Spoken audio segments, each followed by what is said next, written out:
오늘은 원수를 은혜로 갚으시는 하나님이란 제목으로 마가복음 12장 1절에서 12절까지의 말씀을 함께 생각해 보겠습니다. 어릴 때 읽었던 동화 가운데 해와 달이 된 오누이라는 이야기를 기억합니다. 옛날 옛적 깊은 산속에 가난하지만 사이좋은 오누이가 홀어머니와 함께 행복하게 살고 있었습니다. 일찍 세상을 떠난 아버지를 대신해 생계를 책임져야 하는 어머니는 집에서 멀리 있는 장터에 떡을 내다 팔며 오누이를 먹여 살렸습니다. 그러던 어느 날 떡을 다 팔지 못한 채 밤늦게 고개를 넘어오는 어머니에게 호랑이 한 마리가 나타났습니다. 호랑이가 뭐라고 했을까요? 여러분도 읽으셨군요. 떡 하나 주면 안 잡아먹지. 어머니는 벌벌 떨면서 떡을 하나 던져주었습니다. 떡을 먹고 사라진 호랑이는 다음 고개에서 또 나타나 떡 하나 주면 안 잡아먹지 하고 또 떡을 먹고 사라졌습니다. 몇 번을 그렇게 나타나 떡을 모두 뺏어 먹더니 더 이상 먹을 떡이 없자 어머니를 잡아먹었습니다. 이 배은망덕한 호랑이는 집에 남겨진 오누이를 잡아먹기 위해서 어머니의 옷을 입고 깊은 산속 그 오누이가 있는 집으로 향했습니다. 아무에게도 문을 열어주지 말라는 어머니의 당부에 오누이는 문을 걸어 잠그고 어머니가 왔다는 소리에 목소리가 이상하다며 손을 내밀어 보라고 했는데 거친 호랑이의 손을 확인하고 뒤뜰의 나무로 도망을 쳤습니다. 나무에 오르려고 하는 호랑이에게 오빠는 부엌에서 참기름을 가져다 바르면 올라올 수 있다고 하며 위기를 넘겼지만 착한 여동생이 도끼로 나무를 찍어서 홈을 만들어 올라오라고 했습니다. 마침내 나무에 오른 호랑이에게 잡혀 먹힐 순간 오누이는 하늘에 기도해 새 동아줄이 내려와 살고 호랑이는 썩은 동아줄이 내려와서 수수밭에 떨어져 죽었습니다. 그 호랑이의 피가 그 수수에 묻어서 수수가 빨갛게 되었다라고 합니다. 그리고 사이좋은 이 오누이는 하늘의 해와 달이 되었다는 옛날 옛적 전설 따라 삼천리 이야기였습니다. 이 이야기의 부제는 은혜를 모르는 호랑이입니다. 오늘 본문에 이스라엘판, 성경판 은혜를 모르는 호랑이 이야기가 있습니다. 지난 주일 성전 정화를 하시며 소동을 피운 예수님께 대제사장들과 서기관들, 장로들이 나와서 물었습니다. 무슨 권위로 이런 일을 하느냐? 누가 이런 일을 할 권위를 주었느냐? 이에 예수님께서는 또다시 그들에게 요한의 세례가 하늘로부터냐 사람으로부터냐 라고 물으시면서 지혜로 위기를 모면하셨습니다. 진노 대신 용서로 그들을 대하셨습니다. 그리고 그들이 깨닫고 회개할 수 있도록 비유를 말씀하시며 또다시 믿음과 구원의 기회를 주셨습니다. 예수님께서 해주시는 이스라엘판 은혜를 모르는 호랑이, 바로 은혜를 원수로 갚는 농부들입니다. 어떤 사람이 포도원을 만들었습니다. 울타리를 두르고 포도즙을 짜는 틀도 만들고 망대까지 지었습니다. 그리고 그 농부들에게 새로 주고 다른 곳으로 갔습니다. 이런 형태의 농사를 소작농이라고 합니다. 농사 지을 땅이 없는 사람이 농사 지을 땅을 빌리고 대신 그 수확량의 얼마를 임대료로 납부하는 것입니다. 땅을 빌린 사람을 소작농이라고 하고 땅 주인을 지주라고 합니다. 소작농은 노동을 지불하고 지주는 땅을 지불합니다. 이 관계는 약속과 계약으로 이루어집니다. 때가 되었습니다. 약속한 때가 되어 포도원 소출의 얼마를 받으려고 주인이 종을 보냈습니다. 그런데 소작농, 농부들이 그 종을 심히 때리고 임대료, 그 소작료, 주인에게 주기로 약속한 그 수확량을 주지 않고 빈손으로 보냈습니다. 또다시 주인이 다른 종을 보냈습니다. 그러자 머리에 상처를 내고 능욕했습니다. 주인이 또 다른 종을 보냈습니다. 이번엔 그 종을 죽여버렸습니다. 그 후에도 많은 종들을 보냈는데 계속해서 때리고 능욕하고 죽였습니다. 주인이 데리고 있는 종들을 다 보내고 이제 마지막 한 사람, 아들을 보냅니다. 주인의 아들이 온다고 하니 농부들이 회의를 했습니다. 이번엔 아들이 온대. 아들을 없애면 우리가 그의 유산을 받을 텐데 아들을 죽여버리자. 그리고 주인의 아들을 죽여 포도원 밖에 던졌습니다. 이 얼마나 끔찍한 일입니까? 이 얼마나 어이없고 원통한 일입니까? 호랑이는 짐승이라고 하지만 사람이 이럴 수가 있는 것입니까? 이것은 예수님께서 과거 구약시대에 있었던, 그리고 예수님 당시 그 현재 일어나고 있는, 그리고 앞으로 일어날 일에 대해서 비유로 말씀하신 것이었습니다. 포도원 주인은 하나님이십니다. 포도원 주인이 보낸 종들은 선지자들입니다. 마지막에 보낸 아들은 예수님이십니다. 그리고 이 농부들은 이스라엘, 유대인들, 지금 예수님 앞에 서 있는 대제사장들, 서기관들, 장로들, 그들을 뜻합니다. 이 이야기를 들은 대제사장들과 서기관들과 장로들이 도둑이 제발 저린다고 자기들을 가리키는 줄 알고 도망쳤다, 이렇게 기록되어 있습니다. 이 이야기는 비단 저들에게만 하시는 것이 아니라 지금 우리에게도 하시는 그러한 말씀입니다. 우선 첫 번째로, 하나님의 은혜 앞에 우리는 아무것도 할 수 없고 아무것도 자랑할 것이 없다는 것입니다. 오늘 이야기에서 포도원 주인이 자기 땅에 포도원을 만들었습니다. 산 울타리를 두르고 즙 짜는 틀을 만들고 망대를 지어서 농부들에게 새로 주었습니다. 농부들이 한 것은 아무것도 없습니다. 아니요, 농부들이 농사를 지었잖아요. 여러분, 농부들이 포도나무를 자라게 했습니까? 자라게 하시는 분은 하나님이십니다.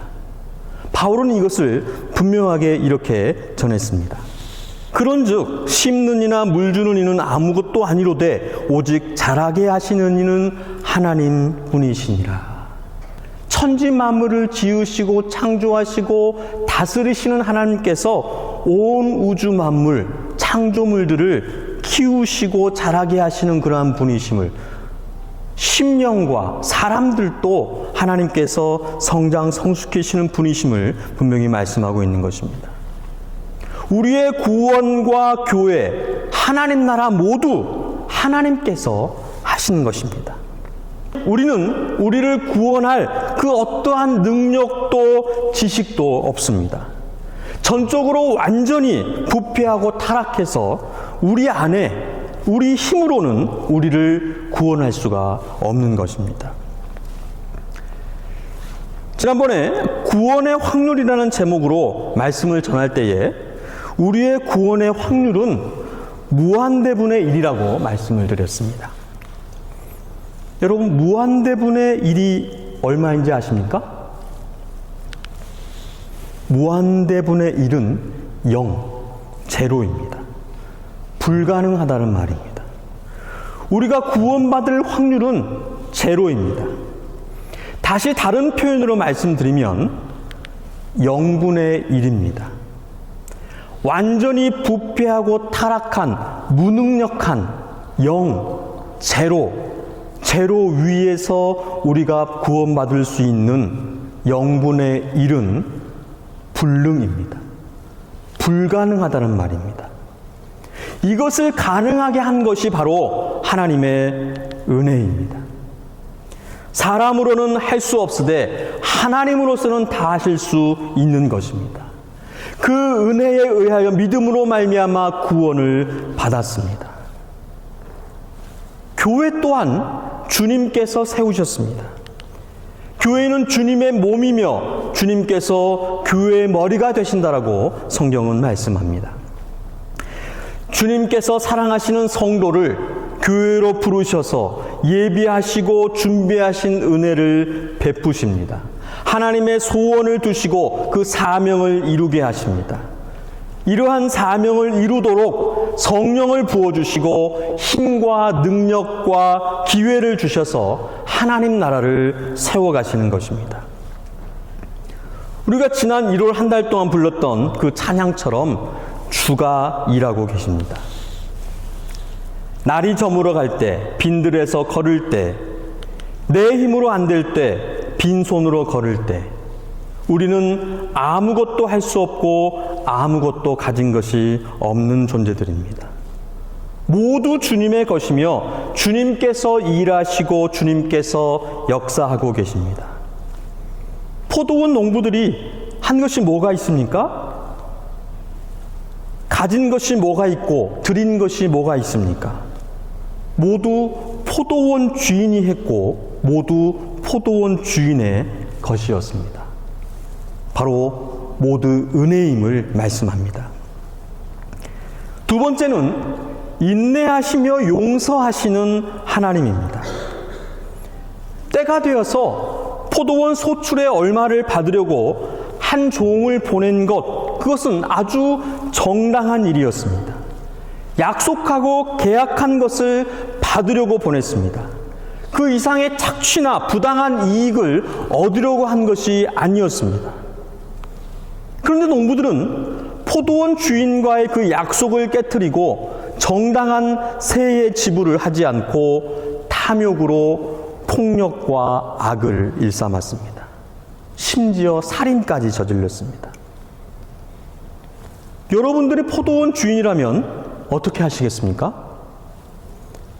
저라면 경찰에 신고하고 법적인 소송을 하고 눈에는 눈, 이에는 이로 정당방위로 당한 대로 복수했을 것 같습니다. 하지만 예수님께서 말씀하시는 포도원 주인은 참고 회유하려고 여러 번에 걸쳐서 다른 종들을 보냅니다. 불의와 악함에 대해서 분노하고 징계할 수 있었지만 그렇게 하지 않았습니다. 인내하고 용서했습니다. 마가는 계속해서 예수님께서 가르치시는 것이 용서라고 전하고 있습니다. 지난주일 예수님께서 찾으시는 것, 마개, 무화과의 첫 열매, 마개라고 말씀을 드렸습니다. 예수님께서는 무화과 열매보다도 그 이전의 마개, 첫 열매, 바로 기도와 용서를 찾으셨습니다. 마개, 기도와 용서가 있어야 그 다음 맛있는 무화과 열매를 맺을 수가 있는 것입니다. 예수님께서 계속해서 용서에 대해서 말씀하십니다. 진노 중에라도 긍휼을 잃지 아니하시는 하나님이심을, 우리의 죄를 따라 우리를 처벌하지는 아니하시며 우리의 죄악을 따라 우리에게 그대로 갚지 아니하시는 하나님을 전하고 계시는 것입니다. 하나님께서 우리의 죄악을 따라서 그대로 갚으셨다면 지금 이 자리에 있을 사람은 한 명도 없습니다. 은혜와 긍휼을 베푸셨기에 우리가 생명을 부지할 수 있는 것이고, 은혜를 베푸셨기에 우리는 구원의 소망을 가지고 영생을 믿는 것입니다. 포도원 주인도 몇 번이나 계속해서 종들을 보냈습니다. 인내하며 용서하고 농부들의 그 죄악을 깨닫고 회개할 것을 기다렸습니다. 계속해서 기회를 주었습니다. 이스라엘이 범죄할 때에 많은 선지자들을 보내셔서 하나님께 돌아오도록 촉구하시고 기다리셨습니다. 저의 첫 번째 기도 제목은 예수님께서 속히 오시는 것입니다. 하루라도 빨리 오셨으면 좋겠습니다. 그래서 제 전화기 벨소리도 마라나타입니다.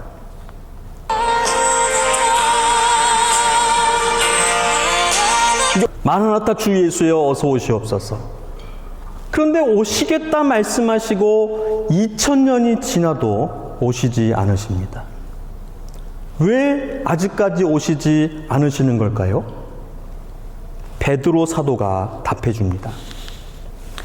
베드로서 3장 9절 말씀에 주의 약속은 어떤 이들이 더디다고 생각하는 것 같이 더딘 것이 아니라 오직 주께서는 너희를 대하여 오래 참으사 아무도 멸망하지 아니하고 다 회개하기에 이르기를 원하시느니라. 회개하기에 이르기를 기다리고 계신다는 그러한 사실입니다. 우리 하나님께서는 아무도 멸망하지 않고 구원받기를 원하십니다. 하나님이 세상을 이처럼 사랑하사 독생자를 주셨으니 하나님께서는 온 인류와 온 세상을 구원하시기를 원하시는 하나님이십니다. 우리 하나님의 그 인내 그리고 그 용서를 우리 주님께서는 오늘 저희에게 말씀하고 계십니다. 근데 여기에서 우리가 주목해야 할 이야기가 하나 더 있습니다. 마가복음에는 없는 마태복음에 오늘 예수님의 그 비유가 동일하게 기록되어져 있는데 그 마태복음에 기록되어져 있는 그 비유 이야기 앞에 다른 비유 하나가 더 있습니다. 마태복음 21장 28절로 32절 말씀인데요. 저와 여러분들이 한 절씩 교독하도록 하겠습니다. 제가 먼저 28절을 읽겠습니다. 그러나 너희 생각에는 어떠하냐? 어떤 사람에게 두 아들이 있는데 맏아들에게 가서 이르되 예, 오늘 포도원에 가서 일하라 하니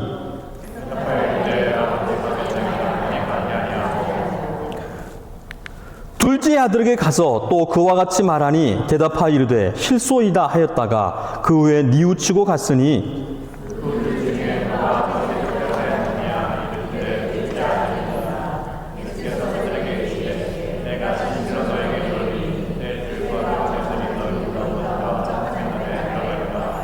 다음 읽겠습니다. 요한이 의의 도로 너희에게 왔거늘 너희는 그를 믿지 아니하였으되 세리와 창녀를 믿었으며 너희는 이것을 보고도 끝내 뉘우쳐 믿지 아니하였도다. 첫째 아들은 유대인들입니다. 둘째 아들은 유대인들이 죄인이라고 부르는 세리들과 창녀들입니다. 또한 이방인들을 지칭합니다.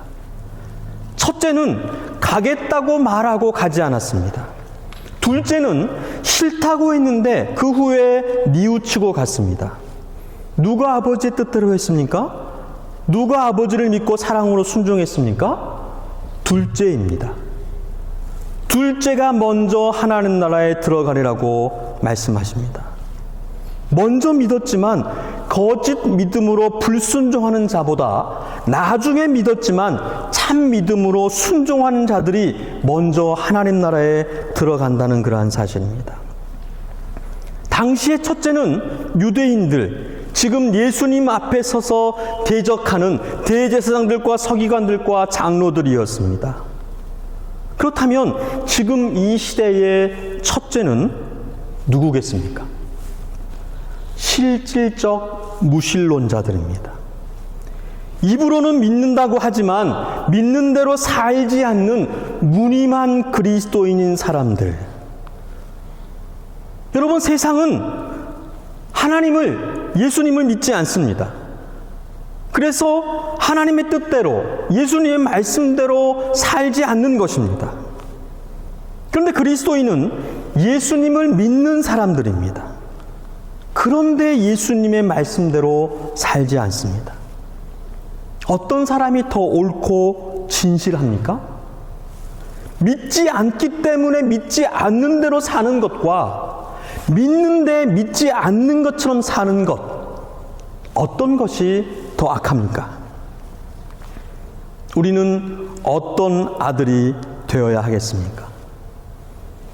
말만 하고 안 간 아들, 싫다고 하고 나중에 간 아들, 어떤 아들이 되어야 되겠습니까? 우리는 가겠다고 말하고 말한 대로 포도원에 가서 일한 아들이 되어야 합니다. 이런 아들이 오늘 본문에 등장합니다.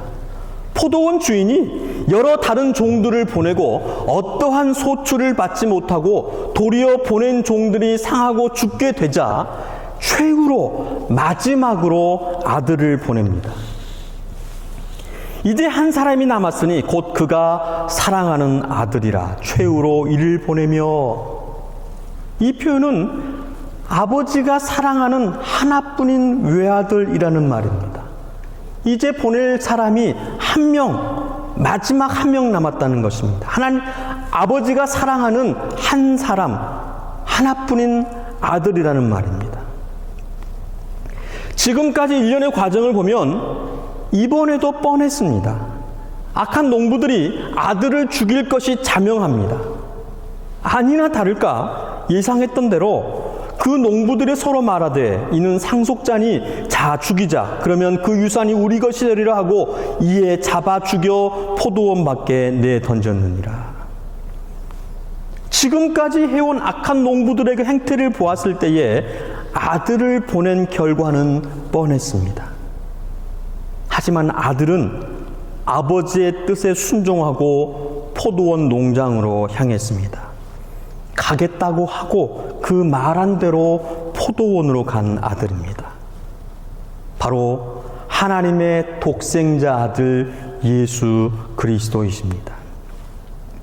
아버지 하나님의 뜻을 따라서 아들 예수 그리스도께서 순종하셔서 의와 구원을 이루셨습니다.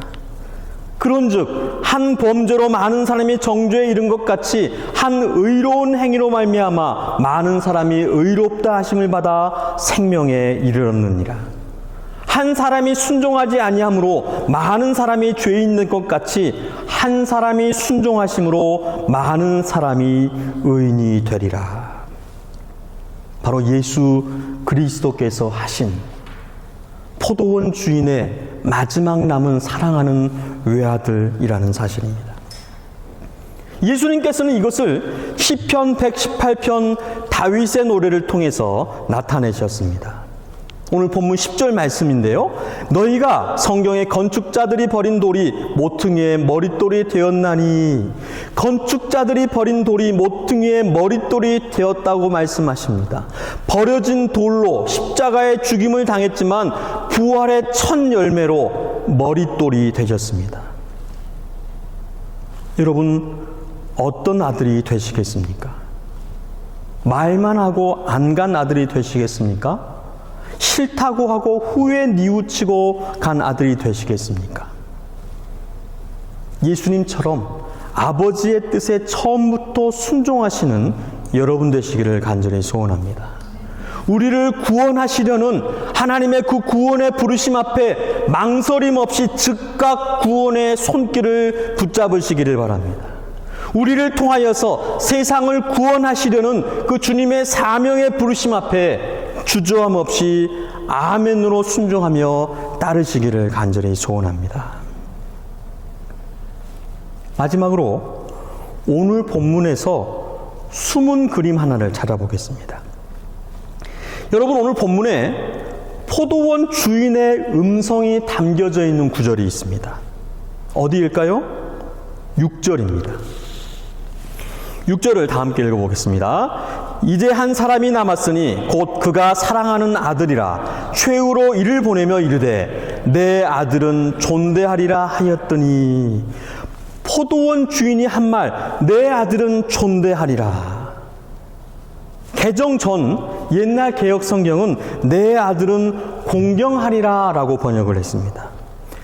이 존대하다, 공경하다의 그 원어의 의미는 빙돌다, 방향을 바꾸다라는 의미가 담겨져 있습니다. 포도원 주인, 아들의 아버지가 믿고 기대한 것은 악한 농부들의 그 회개와 변화였습니다. 지금까지 보냈던 종들을 때리고 능욕하고 죽였지만 그래도 내 아들을 보내면 그들이 잘못을 뉘우치고 회개하고 변화하겠지라고 포도원 주인은 생각했습니다. 아들 외에는 더 이상 보낼 종들이 없을 정도로 수많은 종들을, 모든 종들을 보냈습니다. 그런데 그들을 모두 때리고 능욕하고 죽였습니다. 이제 마지막으로, 최후로 아들을 보내면서까지 포도원 주인 하나님은 기대와 희망을, 긍휼과 자비를, 은혜와 사랑을 베풀고 계시는 것입니다. 은혜를 원수로 갚은 악한 농부들에게 원수를 은혜로 갚는 한이 없으신 아버지 하나님을 말씀하고 계십니다. 여러분, 세상에 이런 신이 어디 있단 말입니까? 은혜를 원수로 갚는 이들에게 또다시 은혜로 갚으시는, 원수를 은혜로 갚으시는 위대한 하나님, 사랑하는 독생자 아들 예수 그리스도를 내어주시기까지 사랑하시는 하나님, 이 하나님이 우리를 사랑하십니다. 무한한 은혜를 베푸십니다. 이 하나님의 무한한 은혜와 사랑을 외면하시겠습니까? 우리는 이 은혜와 사랑이 없으면 살 수 없는 존재들입니다. 세상 사람들이 어떻게 이 험난한 세상 속에서 하나님의 은혜와 사랑이 없이 살아가는지 너무나도 미스터리입니다. 내가 여러 번 너희에게 말하였거니와 이제도 눈물을 흘리며 말하노니 여러 사람들이 그리스도의 십자가의 원수로 행하느니라. 그들의 마침은 멸망이요 그들의 신은 배요 그 영광은 그들의 부끄러움에 있고 땅의 일을 생각하는 자라. 그러나 우리의 시민권은 하늘에 있는지라. 거기로부터 구원하는 자 곧 주 예수 그리스도를 기다린다. 이 사도 바울의 눈물의 호소를 마음에 새기시기를 간절히 소원합니다. 우리의 시민권은 하늘에 있다. 그래서 다시 오실 예수 그리스도, 우리의 구원자 되신 예수 그리스도를 기다리는 그 믿음이 얼마나 귀한가, 그 믿음을 가져야 한다. 하나님은 그 믿음을 찾으신다라고 말씀합니다. 이러한 믿음으로 하나님의 무한하신 은혜와 사랑, 구원을 누리시는 여러분 되시기를 주님의 이름으로 축원드립니다.